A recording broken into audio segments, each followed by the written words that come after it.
மாப்பிள்ள வந்தா சரக்கு வண்டியில தாலி கட்டி தான் கூட்டி போக அந்த சரக்கு வண்டியில அடவைத்த பாரு வக்கத்தை பாரு தர வகையில மூச்சு பேச்சுதான் போச்சு உள்ள அவ தர வகையில.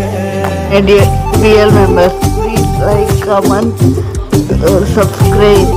Comment, very important.